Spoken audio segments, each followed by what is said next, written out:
வசனத்தை கை கொள்வதை விட்டுட்டு நம்ம வாழ்க்கையில அதை எப்படி நமக்கு சாதகமாக்கி கொள்ளணும்னு நினைக்கிற இன்னைக்கு நினைவுகள் இன்னைக்கு பெருகிருச்சு. கை கொள்ளணுங்கிறது வேண்டாம். கை கொள்ளாமலே என்ன செய்யணும்? கை கொள்ளாம எப்படி ஆசீர்வாதத்தை வாங்கிக்கணும்? இன்னைக்கு அதைத்தான் இன்னைக்கு உலகம் விரும்ப ஆரம்பிச்சுட்டு, சபை விரும்ப ஆரம்பிச்சுட்டு, இன்னைக்கு அதை போதிக்கிறவங்களும் பெருகிட்டாங்க. நீ கை கொள்ளவே வேணாம், உனக்கு கிடைச்சிரும். அது எப்படி? இல்ல அது எப்படின்னு இப்ப நான் ஒரு காரியத்தை பிராக்டிகலா சொல்றேன். சைக்கிளே ஓட்ட தெரியாம நீ பைக் ஓட்டலாம்னா எப்படி?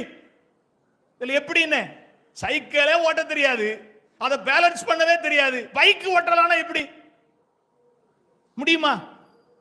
இல்ல அது வந்து 2 பேர் பிடிச்சுக்கிடுவாங்கன்னா எத்தனை நாளைக்கு 2 பேர் பிடிப்பாங்க? எவ்வளவு தூரம் பிடிப்பாங்க? யோசிங்க. ஒரு சைக்கிளையே ஓட்ட தெரியாத ஒரு மனுஷன் பைக்கை ஓட்ட முடியலன்னா, வசனத்தை கைக்கொள்ளாத மனுஷனுடைய வாழ்க்கையில ஆசீர்வாதத்தை, இரக்கத்தை எத்தனை